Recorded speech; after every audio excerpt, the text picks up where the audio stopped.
I'm Paddy Douglas, and I'm the system manager for Maximo for our program, which is the United States Antarctic program. And I work for Leidos, the Antarctic support contract. So. Yeah, and I'm Robert Cockrill, systems engineer and architect for Maximo. So we actually use almost all of Maximo, I would say. Mm-hmm. Everything from inventory to preventive maintenance work orders. We also ended up building a custom cargo application. If you can think about UPS having to move cargo, well, we have to move, the program has to move cargo. Matter of fact, 6 million pounds of cargo typically go there on a vessel every year. And so Maximo is involved in all the purchasing, the shipping, and the receiving, and then, of course, they have to receive it and put it in the stock rooms. So that piece of Maximo we use. Transportation. Calibration. Mm-hmm. There's just so much of Maximo that we use, I think. Mm-hmm. We're starting to use inspection forms with mobile. That's a new capability, at least for us, which is kind of cool. We have telematics that we integrate into Maximo, so we can do some condition-based monitoring, also with meters. Condition-based monitoring is really important. So the great thing about mobility for us is that it's really important that, well, first of all, we don't have a lot of resources to work with, and our biggest resource are our people. And when you have a seasonal workforce that comes down for maybe 4 months, you need to be able to make the best use of them, get the boots on the ground, get them out doing the work, turning the wrenches. And Maximo can be kind of a confusing software for somebody brand new who's never used it to get up and running really fast. Mobility gives us an opportunity in a very user-friendly way. I can hand a mobile device to a person and say, oh, look, your work orders are here. Here's how you start the timer when you're starting to do your work. Here's how you turn the timer off. That's one of the things that's really important for us, is to have how long it takes, their labor input and their logs. And if we just get that, that's a win for us. So, and if it's easy, when you're implementing a software, if it's hard to do, people just aren't going to do it. I don't care how much training. If it's a pain in the butt, they're not going to do it. But if it's something that's intuitive and user-friendly, then they're going to do it. Yeah, I would say that to add to that a little bit, the efficiency and the accuracy of the data that we get from using a mobile product. Because if you think about it, the way they used to do it is they used to have a clipboard with their work orders on it and a checklist, and they would have to carry that with them, and they would go out to their, where they were doing the work, and check everything off and write it down, and then they might go to lunch.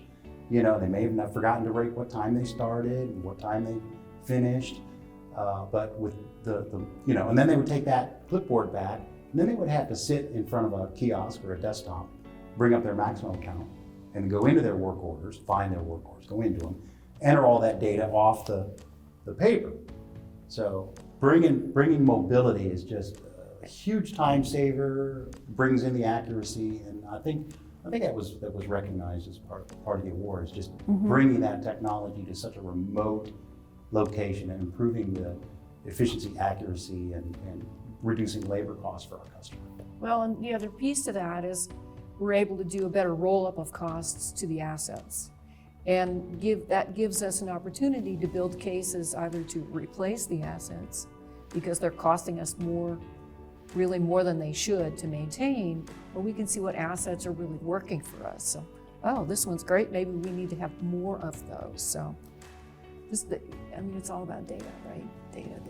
Both. We are doing a press release on it, it's helpful for us to be able to show our leadership team that we're being recognized for good work that we're doing, and it helps us leverage the ability to do more work. So if they can see an ROI, if I can prove to them that the things that we're doing is really giving them a payback, then it allows us to be higher up on the food chain, if you will, to get more, to do more. First of all, it was really fun to be around people again. The energy in the rooms, just interacting with people face to face, more or less, aside from masks. It was really fun. I miss kind of interacting with other human beings. And we learned some really interesting stuff, especially about the 8.0 platform, the mass that's coming. Mm-hmm. And because we're looking at doing that upgrade, and just some of the digital twin technologies I find particularly fascinating, and just listening to the trends. Where are people going? And then, of course, being able to connect with the Women in Reliability group. And that's been really cool as far as diversity goes, and how can we help spread diversity and bring other people in. So for me, I've really had a great time. Oh, I did too. Yeah, I've been to several Maximo trade shows over my career, and I just thought this was probably the best one so far. Just the quality of the presentations, even though it was, I have to give Reliability Web a lot of credit, because it wasn't just about reliability. It was called Maximoworld, right? Mm-hmm. There was a lot of reliability stuff in there, which is sort of kind of new to us, and we're hoping to bring some of that reliability stuff into the program. So that was a learning curve. Of course, the Maximo 8, like you were saying, MAS. Some of the analytics stuff that is now out yeah, there, that's really cool. And just the one, I can't remember what it was. It was where we're going to go back and we're going to provide the analytic questionnaire to our the elements. The elements, yeah. The uptime elements. But We're really excited about that too, actually. Right. But there was this whole questionnaire that they're going to do, a survey, as it were, as to where we could make improvements in the uptime element areas. So there's a tool that we get free use of to take to our program, and we're going to analyze where our deficiencies are, and hopefully be able to take that to management and then improve certain aspects of our program. So that was a win, just coming here to learn. Oh yeah, absolutely. Because we're really into continuous improvement.